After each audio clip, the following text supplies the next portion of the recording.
subscribe. Tariq Radio. Watch and subscribe.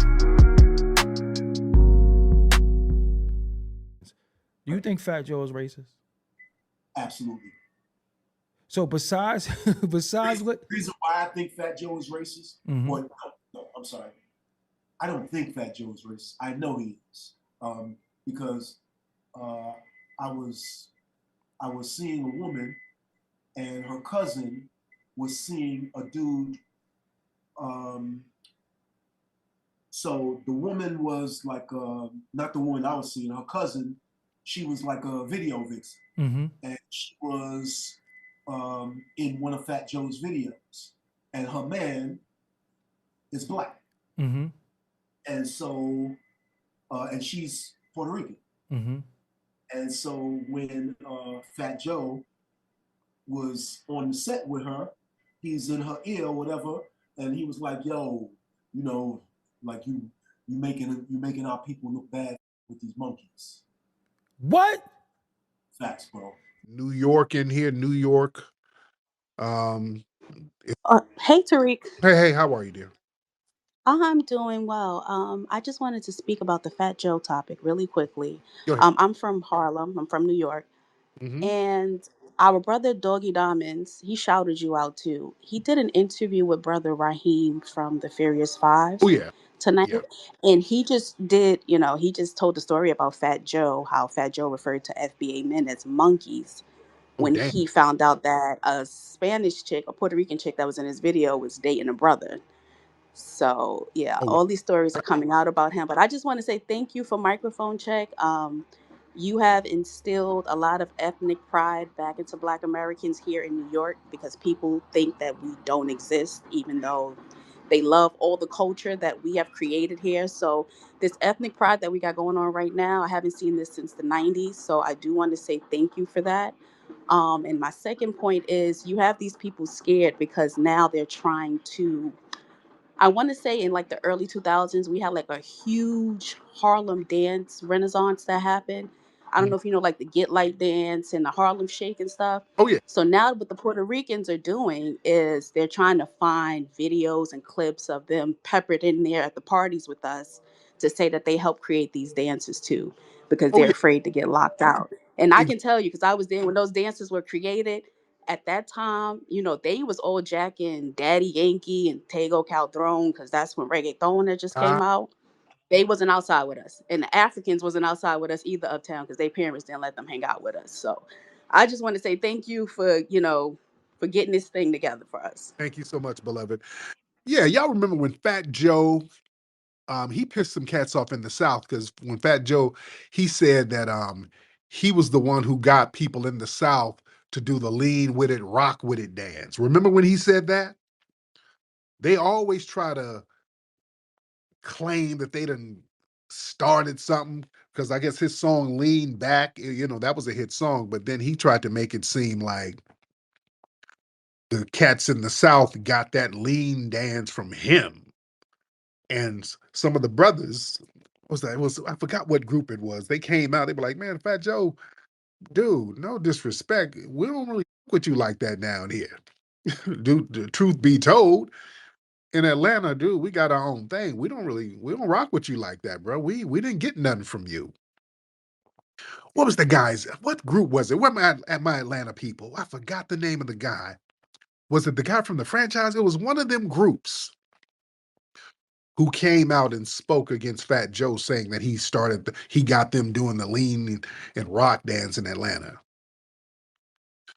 So yeah, they always do that type of stuff. Miss Stanton, or Miss Stacy. Let's get Miss Stacy in. Miss Stacy, hop on.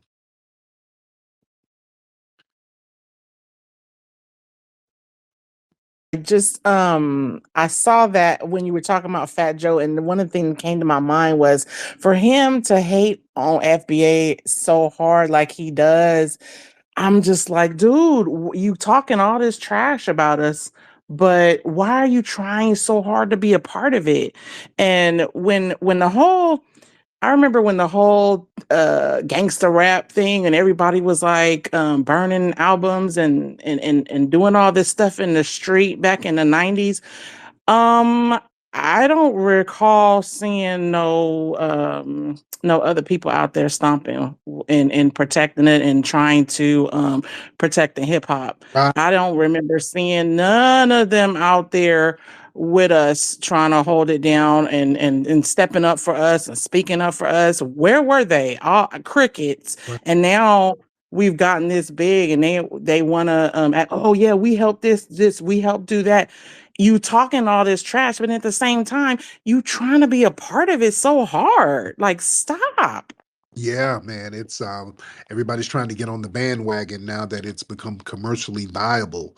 That's why people got a problem with it, because when those brothers and sisters were out there in the Bronx in the early days, they had to take the negative blowback that was coming along with hip hop. Remember, the first early coverage of hip hop, a lot of it was negative. It was like, look at these black degenerate kids. They spinning on their backs. They're tearing up records. All this street ghetto this hood culture. They were really denigrating a lot of black people in the early days, and nobody shared none of that criticism. You know, and people had to fight through that criticism. You had people, black folks, in the late 80s, early 90s, going in and out of jail because of hip hop. Easy and those guys, and Ice-T, and we could include Luke's ass, but Public Enemy, Ice Cube. I mean, these folks were really, really stomping down to really make sure the culture maintained its integrity. Shad, let's get Shad in here. Yeah, what's going on, Tariq? What's up, Shad? How are you? I'm good. How you doing, brother? I'm good. What's on your mind, brother? Okay, so regarding the topic with the Fat Joe thing we just asked, yeah, it was a guy from them franchise boys who called out Fat Joe for That's what I. saying that he brought the lean to the South or whatever. Because we all know that. Like, I'm FBA and I'm from Jersey. I ain't even from I don't even go to the South like Atlanta and like that. But we all know that Atlanta is like its whole little world. And they do their own little thing. So it ain't no way they got something from the Bronx. And second, I'm gonna be quick, but I was thinking like. I know you do that you want to do a hidden color 6 or whatever, but do you think that you could ever do something to where like you have it as a series? Because I feel like being that you do one every couple years, it's kind of dated. I feel like if you did a series, it would never be dated. It's because the information we always get hit with new things every week, every month. So I feel like if you were to do something like that, you would be able to, constantly have the scholars up there, and we would be getting new information and information that's relevant to us, that day, that month, etc., that year. So that's all. Have a good one, brother. There you go. No, I'm gonna keep the format of it. No, because the format we do, it's a successful format. We do them every few years, and people still look. You can still go back, and the information is still good. You can go back and watch all the old hidden colors, and the information is perfect. The information is still valid. The information is still there. The history don't change. But yeah, the format in which we do it, yeah, I like the format in which we do it because we make them big events. When it comes out, it becomes a huge event. It becomes where people are coming out with their families. It becomes a huge thing. So, just doing a series, I couldn't put the right energy into it if I'm just cranking out a whole bunch of quick ones. So I like to really take my time and just make them as spectacular as they can be. So when we put them in the theaters, it becomes a huge event. Everybody's talking about it, and just the buzz and the vibe is there. You're out there networking with people after you watch it. So it's a real strong vibe, and I like doing it like that. So I want to keep that format. And yeah, we're going to get started on HC6 pretty soon. I want to get that in the can. So we're going to get started on that ASAP because that's definitely needed. The Honorable, what's your name, brother? The Honorable Demetrius X. What's up, Demetrius? What up, though, Tariq? Brother, how are you? I'm good, man. I'm good. I just wanted to say, man, I've been a supporter of you, man, for a very long time. Since around like the Hidden Colors 2 days. I even remember when you I don't know if you remember, but you was on a TV show Made on MTV, and you was giving a little white kid game. That was Yeah, live. Yeah. yeah, Oh yeah. yeah, man. Like I said, man, I've been supporting you for a while, and I just think it's real weird and ironic how a lot of these different people in like tethers come on here and they'll say like, "Oh, Tariq, man, you used to be into Pan Africanism and all this other stuff." When really, back in the day, you weren't really too much into that. You should just be like, "Look, if we all black, we should just be on code, like simple, like you know what I'm saying." And a lot of people used to act dumb and act confused, which made me confused. I'm like, it's a simple concept, but I find it funny how the second we start delineating, the second we start saying, look, we FBA and y'all can deal with y'all dealing with, and we gonna deal with what we got to deal with over here. The second that happened, man, we crashing whole Democratic parties. We getting whole fat ascot wearing, internet anchors out the way. We getting failed rappers out the way. We just getting it all done, just one by one. The second we delineate, man, and it's just crazy how that happens. So that's all I want to say, man. I'm gonna land on it and I'm gonna stand on it, man. Peace. Man, thank you so much. But yeah, the tethers love telling that lie that I was some big Pan Africanist. Y'all ain't never heard me talk about no Pan Africanism. Look, the ideology of Pan Africanists, and not to knock any Pan Africanists, that's your thing, that's your thing.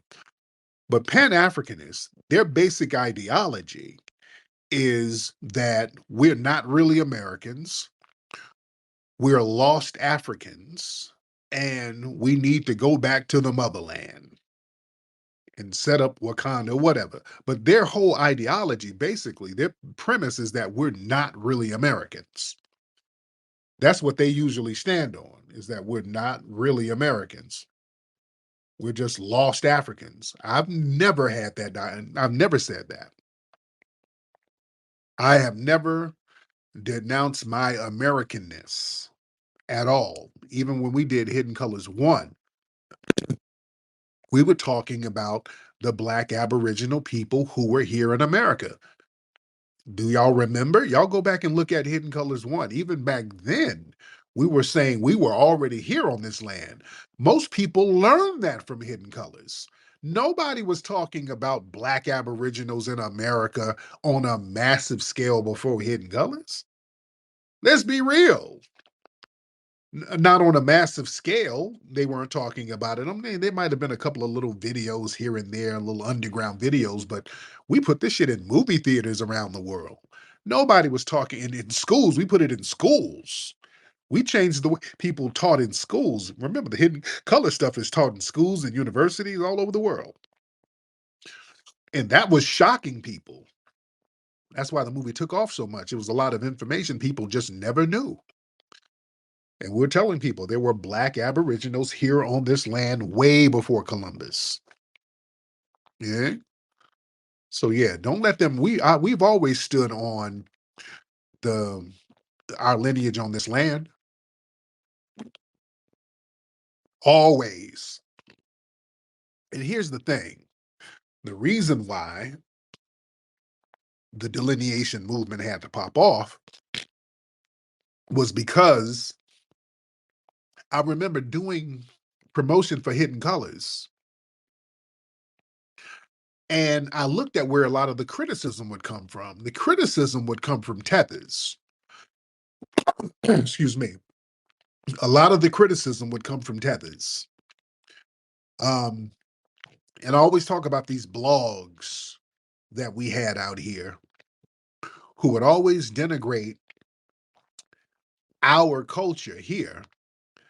All of these websites that would show fighting and just a lot of hood stuff in all these blogs, but they would always show Africa and the Caribbean in a positive light, just like what Candace Owens said recently. Because Candace Owens has made a career denigrating our culture, but she just said she don't talk greasy about fellow Caribbeans because she views herself as a Caribbean. And I kind of peeped that over a decade ago.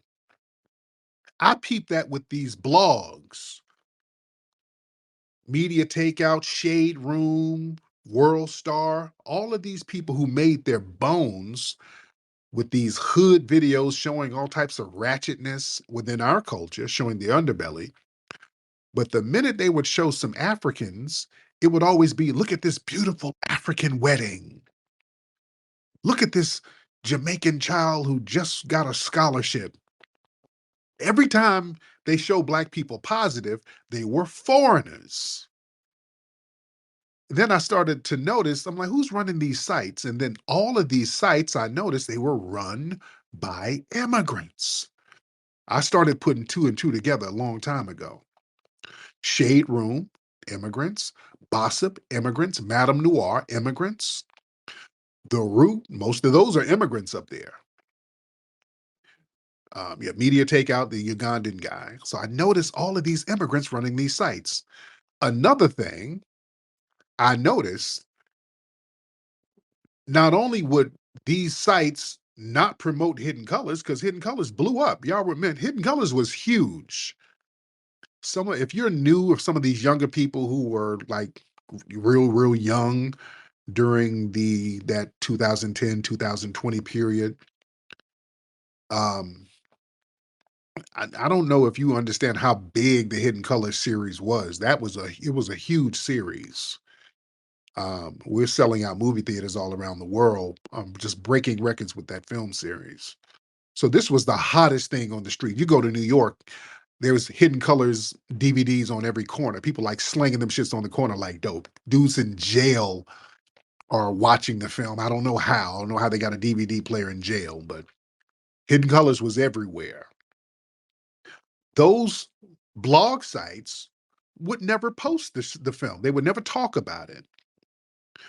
Even if we try to pay for advertisement, I never forget this. We tried to pay for advertisement with the Shade Room, and they were acting funny about it. They didn't even want to do it.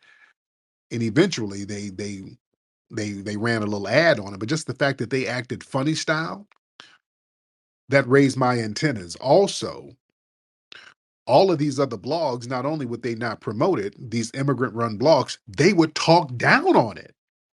Madame Noir, that's run by Nigerians. The Root used to denigrate us all the time. Hitting this Hotep shit. Look at this super woke Hotep bullshit. They would call it all types of Hotep. These immigrant blood. They were the main ones denigrating it. And I'm like, why are they denigrating Black history? That was confusing to me. Then I realized, okay, these people, they make money off of us acting degenerate. The Hidden Colors is showing us how to not act degenerate. So now I'm messing their money up. You understand what I'm saying? This is why these people, I'm like, Cynthia Erivo's homegirl, Lovey, she was another one. That's why I've been on her bumper for so long. She was another one denigrating the movie. All of those little tethers, they were running these blogs and running with Ebony. Ebony got filled with tethers. Essence filled with tethers. And all of them would just write these derogatory things about the movie. And all of the Hidden Colors, they wouldn't promote it. And if they did talk about it, they would talk about it in a negative way. Then we realized these are Black American people running these sites. So we started to put two and two together. We're like, why do they have so many foreigners running these Black American sites? They don't understand our culture. In fact, they're at war against our culture because they show this underbelly of the culture that's only a segment, but they never show the balance. See, the thing about foundational Black American culture, yeah, we got ratchets and dusties and all that, but we got a plethora of well-to-do Black people, intelligent Black people, hardworking Black people, knowledgeable Black people. So we show all of it to show balance. You see? But these folks on these blogs, they make their money by showing the ratchetness of Black society because a lot of white folks look at those blogs and look at those websites. So these people have been capitalizing off ratchet ignorance for the longest. And Hidden Colors, that was a threat to them then, and us delineating is a threat to them now. That's why a lot of the tethers are still complaining. because you cannot capitalize off the ignorant within our circles no more. Those days are over because now we're doing lineage checks. We're trying to see where everybody is. If you do something funny style that's going to affect us as a group in a negative way, we're asking where you're from and we're doing background checks on people. We're trying to see where they're from. We want to know what your lineage is, you see? And they can't really combat that. And this is why we see such a pushback, because of them trying to shame us and then lie and say that we're xenophobic because we're not letting them come around and undermine us. We're not supposed to let you undermine us. We're not supposed to let you lie on us. We're not supposed to let you come in and misrepresent us. So we're doing what they've been fearing for a long time, getting on code around our lineage. We're getting on code around our lineage. We don't know the beginnings of rap because as long as our music has been recording, people have been rapping. The disco DJs separated themselves from us. We were the next generation coming up with this thing, and they were like, what's this little hippity hop thing? The first time I heard somebody spit a 16 over a break beat was probably Melly Mel. The Melly Mel sound that you hear today, I got that sound from Hollywood. I was doing this same form of entertainment long before it had a name. A lot of the gangs were fading out by the time hip-hop came in. A lot of those gangs turned into crews. As far as influencing hip-hop, I saw no Puerto Rican or Jamaican influences whatsoever. I started breakdancing in the 70s.